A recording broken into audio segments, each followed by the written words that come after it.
Hello दोस्तों, कहानियों का दौर चैनल में आपका स्वागत है। हमारी आज की कहानी है बूढ़ा भक्त और भगवान की एक अनोखी कहानी। तो चलिए कहानी शुरू करते हैं।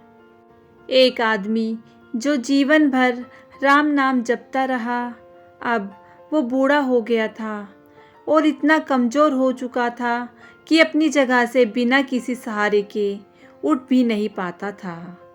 ऐसी स्थिति में भी उसने कभी राम नाम को अपने से अलग नहीं होने दिया। वो पूरा दिन मन में राम नाम लेता रहता।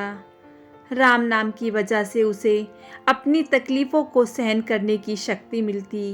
बूढ़े हो चुके इस आदमी को 2 बेटे थे जो उसे नित्य कर्म करने में मदद करते। शुरू में वो बिना कहे ही खुद अपने बूढ़े बाप की सहायता कर दिया करते थे। फिर धीरे धीरे जब बाप खुद बुलाता तब आते, लेकिन जैसे जैसे वक्त बीतता गया तो वो 2-3 बार पुकारने के बाद भी मुश्किल से आते और कभी कभी रात को ना भी आते। अब हालत ऐसी हो चली थी कि अक्सर बूढ़ा बिस्तर गंदा कर दिया करता और जब तक उसके बेटों से सहायता न मिलती ऐसे ही गंदे बिस्तर में पड़ा रहता। बुढ़ापा बढ़ता जा रहा था, उसकी नज़रें कमज़ोर हो चुकी थी। इतनी बदहाली में भी उस आदमी ने राम नाम का साथ नहीं छोड़ा था। एक बार बूढ़े को नित्य कर्म करना था। उसने आवाज़ लगाई और अगले ही पल किसी ने उसका हाथ बड़ी कोमलता से पकड़ा और उसे नित्य कर्म करवाकर बिस्तर पर लिटा दिया। यह अब रोजाना होने लगा। जब भी बूढ़ा आवाज़ देता, अगले ही पल उसकी मदद करने के लिए कोई आता और उसे उसके सारे काम कराकर वहाँ से चला जाता।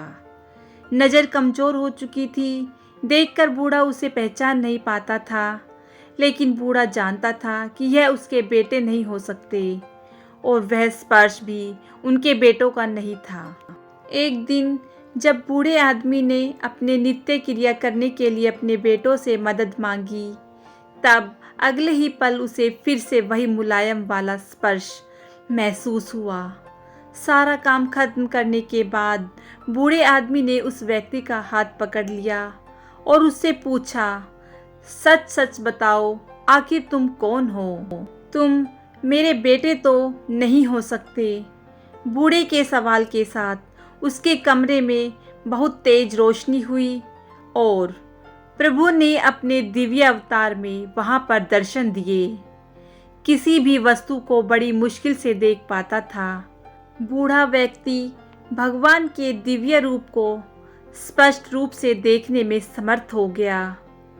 जिस भगवान का नाम वह पूरा जीवन लेता रहा, उसे अपने पास पाकर बूढ़ा उनके चरणों में गिर पड़ा और बोला, भगवान, मैं धन्य हो गया जो आपने मुझे साक्षात दर्शन दिए। लेकिन भगवान, मैं बहुत शर्मिंदा हूँ क्योंकि मैंने आपसे मेरे नित्य कर्म करवाए। भगवान ने कहा, मेरे लिए सारे काम एक जैसे हैं। अगर वह काम मुझे अपने भक्तों के लिए करना पड़े तो मुझे सभी कामों में खुशी मिलती है। बूढ़े ने हाथ जोड़ते हुए भगवान से कहा, लेकिन भगवान, आप यह सब करने की बजाय मुझे मुक्त क्यों नहीं कर देते? क्या आपके दर्शन मात्र से मेरी मुक्ति संभव नहीं है? यह सब प्रारब्ध की वजह से है। तुम्हारा प्रारब्ध बहुत कठिन है। अगर मन होता तो मेरे दर्शन मात्र से तुम मुक्त हो जाते।